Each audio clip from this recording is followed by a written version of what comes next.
So today guys, I'm gonna show you how to create this really popular style inflated logo effect inside of Blender with cloud simulation and a little bit of geometry nodes, which you might have seen a lot on Instagram or in the Nike commercials. So before we get started, I'd like to promote my Patreon here because that's the only way to support these tutorials. This project file and every other project files are going to be available there, so you can download them and experiment with it. So I'm using Blender 3.32 and this should work with any new version. So let's delete everything, add in a plane here. I'm going to scale it up by 5 and apply the scale. Now go to geometry nodes and create a new geometry node system on that. Let's go to the edit mode and subdivide it a few times. Just like that. And I'm going to add in a subdivide mesh node here. Give it 2 levels. So the idea here is to create a pinning group in geometry nodes and then use it in the cloud sim to control the pinning. So first I'm going to go to the vertex groups, create a new vertex group and type in pin here. And now search for a store named attribute node. In the name, scroll down, select the pin group next to the point right there. For that we need a value. So for the value, I'm going to use an image texture because we can just draw anything we want and then the simulation will work with that. You can also use proximity objects, like use a text here and then geometry proximity and connect it right there. It will also work. So first I'm going to save my project file, something like available on Patreon because that's what CG Matter does and save the file. So I'm going to add in an image texture here and leave it right there. Let's go to the texture painting mode and right there I'm going to create a new image texture, rename it to pin 1 and I'm going to hit OK on that. Now if I make something white here, it's going to be pinned and it will stay in its place and the black areas are going to pop out and inflate. So the radius I'm going to set to 5 right there and the strength make it 2. So now let's write anything we want here. Click right there on the copy button and copy the text, rename it to pin number 2 and hit OK on that. Now for that one I just want to get the edges of that plane and pin them. So just make them white and they'll be pinned. Just like that.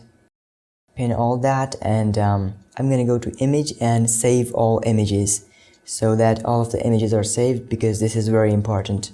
Now what I'm gonna do is go to the shading tab, create a new material for the plane, add an attribute node here.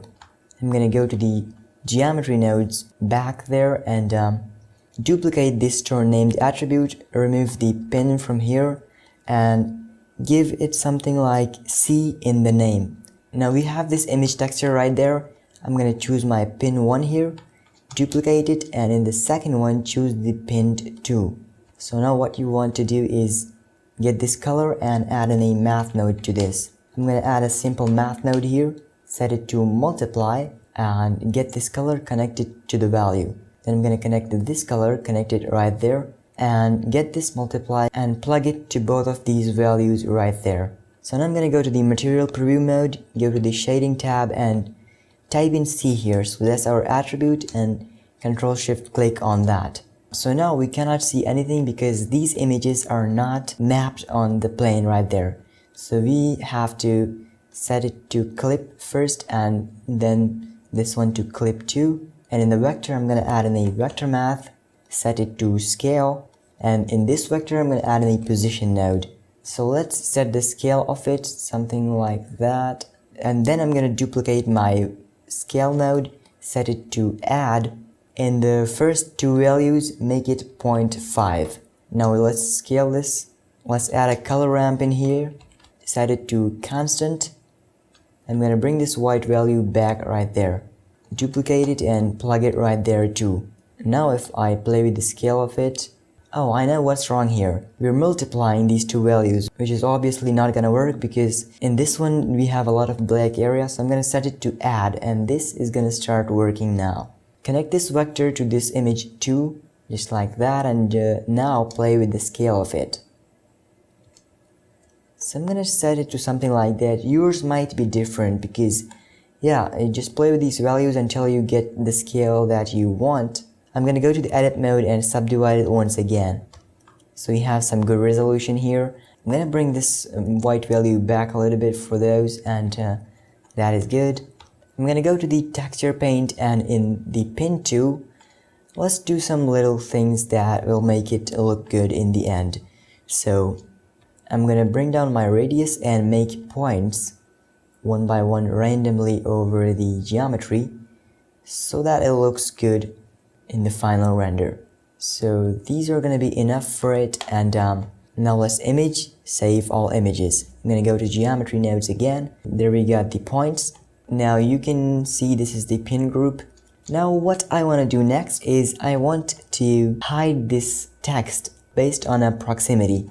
So for that, what I'm going to do is just add in a proximity object, which can be a plane, scale it up along the x-axis just like that, and apply scale. I'm going to go to the edit mode and add in some loop cuts. Select all and subdivide it a few times. I'm going to rotate it right there. Now let's animate this object so it goes and the proximity appears slowly and creates this effect. So go to the timeline, and after the frame number 30, I'm going to insert a location keyframe for this, and on the frame 50, let's G+X and bring it over there. Insert location again. So the end frame is going to be something like 80 for now. This might work, and it's gonna go to geometry nodes again to fix the proximity, but the proximity we want it before this one so that we have these edges and these points to control the pressure effect in the cloud simulation. You'll understand what I mean in a bit. After this color ramp, let's add in a math node, set it to multiply, and I'm gonna set this to 1 for now, and get this plane.001, rename it to proximity, and I'm going to set it to relative, get the geometry and a proximity node, geometry proximity, and get the distance connected to multiply. If I go back and play this, I'm going to hide this proximity object, and if you look at that now, you can see what it's doing. That's what I want. Might be a little fast, but this looks good to me. And this is the geometry nodes part of it. Just very small amount of nodes, and now I'm gonna go to the cloth simulation settings and just do the bake. So I'm gonna give it a cloth physics. The quality steps, bring it down to 3 because we don't want that much of quality here. Vertex mass maybe 0.2, and the bending make it 0.2. This bending make it 0.2.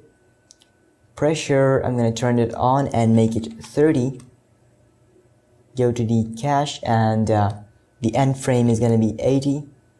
Go to the shape, get the pin group, and in the shrinking factor I'm going to make it -0.1. Then go to collisions, turn on self collisions, and that is going to be it for the whole settings. Let's try and bake this and see how it is going to look like. Click bake. Make sure to save your file before doing that because sometimes it might crash. Oh, you can see this already looks good. That is a pretty simulation. But it's very low poly, so if you look at that, I might need another subdivided surface here. So I'm gonna get the subdivided surface, bring it in the middle of geometry nodes and cloth sim, make it 1. So I'm gonna go to the bake settings and delete the bake, save the file and bake again. And there starts the slow process of baking.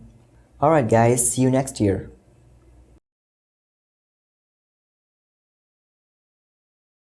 And let's see how that looks like.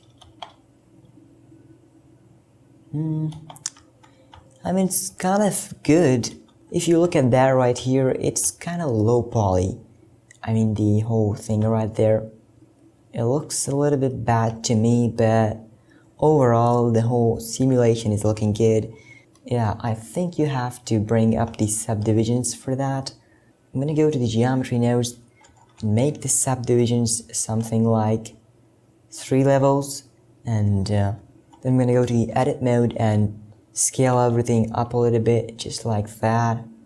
I'm gonna go back to frame 1. So now you have to scale this thing up too, so bring the scale of this up. I'm gonna turn that subdivision surface off for a minute and bake it again.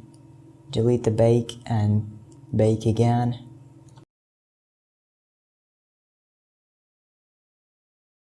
So that's how it's gonna look like. Oh, look at that. I turned off the subdivisional surface from here, so I'm gonna remove it from there. And if you go to geometry nodes, I have 3 levels of subdivisions here. So that's all good, and for the materials you can just get a fabric material, whatever you want. I'm just gonna get a simple material here, go to the shading tab, preview it, and get a simple color, just like that, or something like this. Looks good. Now I keep doing these experimental tutorials, so drop a comment if you have a nice idea for a tutorial, and I'll see you in the next one.